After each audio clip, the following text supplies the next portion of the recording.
Здравствуйте, меня зовут Пак Мижин, я приехала из Южной Кореи, и я учусь в ФИИ.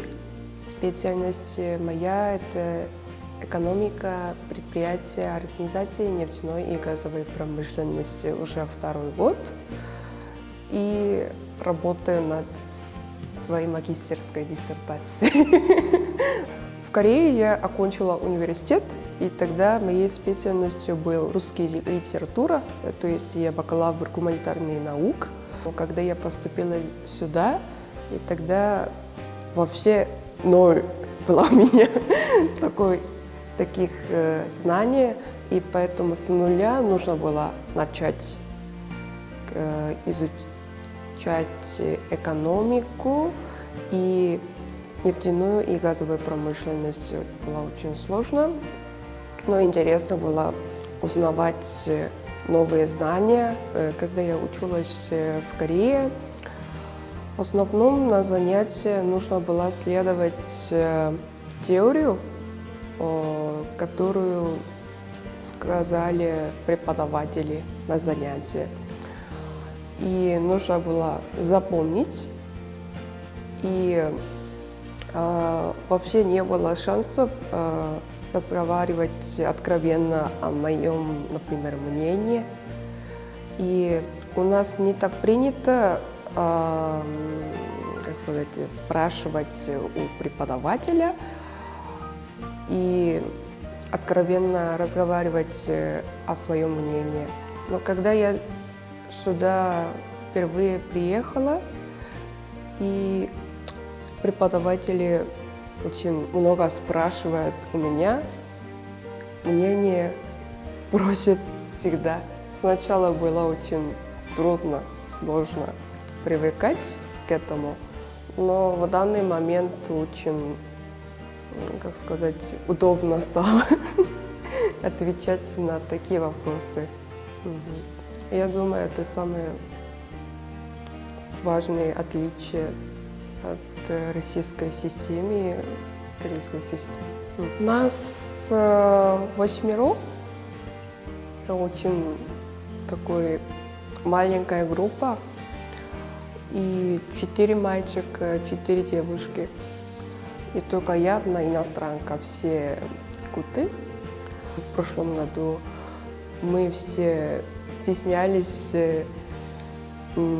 говорить друг с другом, но тем не менее в ноябре стала разговаривать друг с другом. И все очень добрые, всегда готовы помогать мне. И даже в групп-чате я всегда спрашиваю, что это значит, что нужно делать, как это, например, оформить домашние задания, например, формат. Это вообще отличается от нашего формата. Поэтому они всегда помогают, и я всегда очень благодарный, хорошие ребята.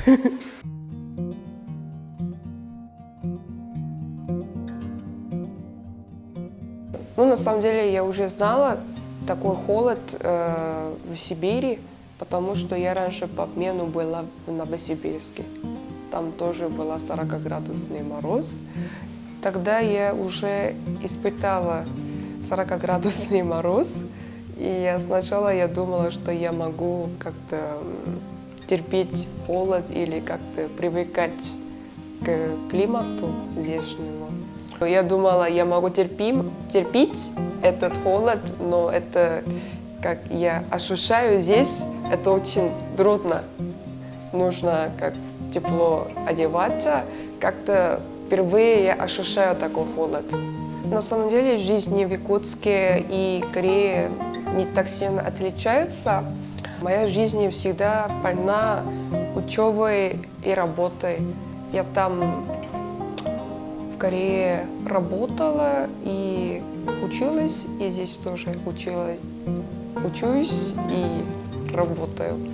В свободное время, обычно после учебы или до учебы, я хожу в кофейню в центре. Там все хозяин кофейни уже помнит меня. И когда я подхожу к кассе, все говорят: здравствуйте, у вас латте большой, да? Так, они уже знают меня. И там я работаю до закрытия кофейни, или после возвращения в общежитие я продолжаю работу. В прошлом семестре я работала над сериалом. Один южнокорейский телеканал хотел представлять российские телесериалы в Корею, и я этот сериал, первый и второй сезон, я переводила с русского на корейский. В данный момент в России транслируют третий сезон, и этот сезон тоже хотят импортировать этот канал. В этом, да, содействовала. Это называется «Екатерина». Главную роль исполнила Марина Александровна.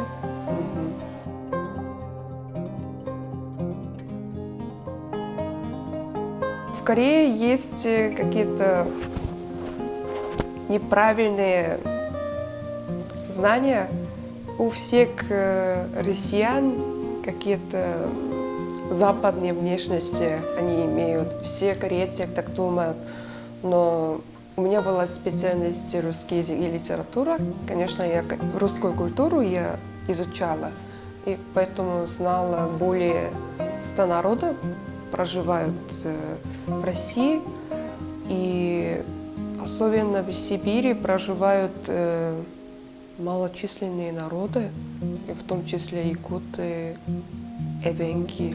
Я знала, потому что я давно работала над документальными фильмами, и такие документальные фильмы обычно говорятся о малочисленности севера в России. Самый шок — это около университета находится озеро, и зимой можно ходить по озеру. И я фотографировала эту стену, и потом я отправляла своим знакомым. Все думают, что это как-то каток, да? Нет, это озеро, и просто зимой мы по озеру мы ходим. Когда я сказала, что мне 27 лет в однокурсникам, все говорили, что у тебя муж как отреагировал на это. Они так спрашивали. Потому что в моем возрасте очень принято выходить замуж в Якутске, наверное, да? И поэтому они, конечно, думали, что я замужем.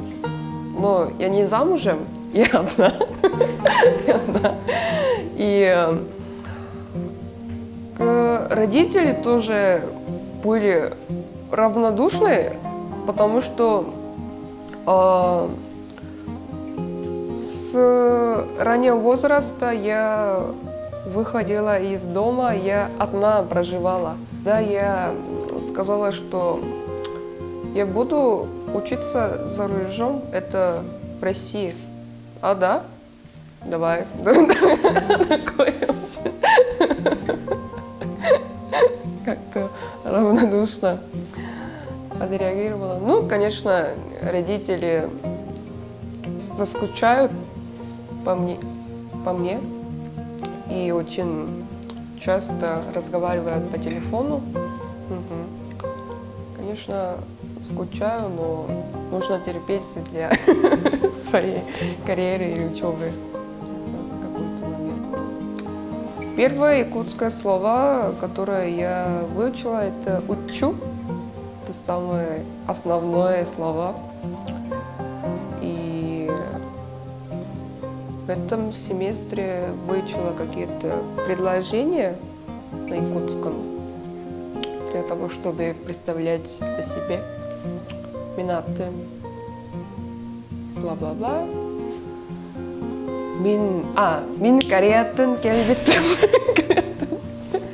Мин Шербе сетте састахпен. Такие предложения выучила. И если у меня будет шанс, тогда хочется продолжать изучать якутский язык, потому что я слышала, что структура корейского и якутского языка очень схожа.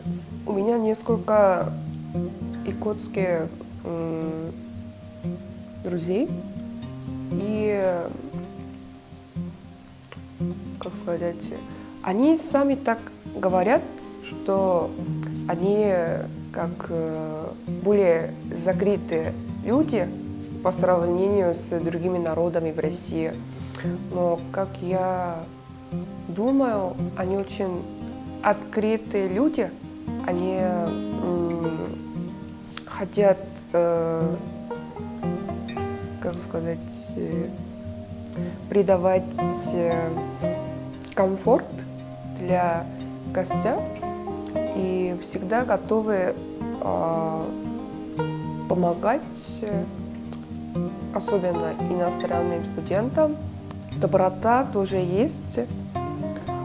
Я всегда ощущаю такую доброту, когда я выхожу на улицу, например. Если, например, без перчаток я выходила, тогда все бабушки, дедушки говорят об этом. Почему не без шапки? В кармане руки. Девушка, некрасиво так-то. Всегда стесняются разговаривать с чужими людьми, но начиная разговор, такие доброта и доброжелательность появляются.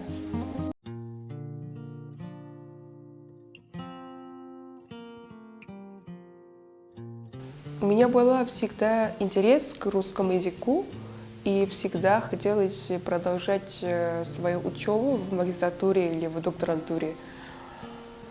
Но в Корее было очень сложно, и поэтому я искала давно очень гранты, стипендии такие. Но не успела, несколько раз я пробовала, и я как-то тогда была в отчаянии и обратилась к нашему преподавателю в университете иностранных языков Хангук. И там мой преподаватель порекомендовал СФУ. В данный момент он объявил о конкурсе, где набирают заявления корейских студентов, интересующихся сотрудничеством между Республикой Корея и Республикой Саха. Нужно было написать эссе по этой теме и мотивационное письмо, и потом заявление нужно было написать. И 2 года назад я написала это эссе и подала заявку. И через 2 месяца я получила результат. Слава Богу, меня выбрали. Когда я прошла такой конкурс, я думала, это очень важный шанс в моей жизни, потому что такие поддержки никогда не, так сказать, вручаются в моей жизни еще раз как-то. Я знаю систему стипендий в России для иностранных студентов. Никаких университетов не представляют такую систему, и поэтому я выбрала СФУ. И вторая причина – это СФУ находится в республике Саха, и в этой республике находится порт Тикси, и это Тикси входит в маршрут Северного морского пути. Именно в данный момент я интересовалась Северным морским путем, и я думала, здесь можно продолжать свою учебу. И этот университет совпадает с моим научным интересом, и поэтому я выбрала Иркутск.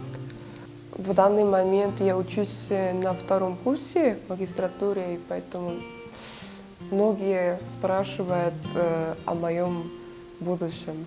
Но, честно говоря, я тоже не знаю, потому что этот путь, я имею в виду поступление в СФУ и грант, тоже для меня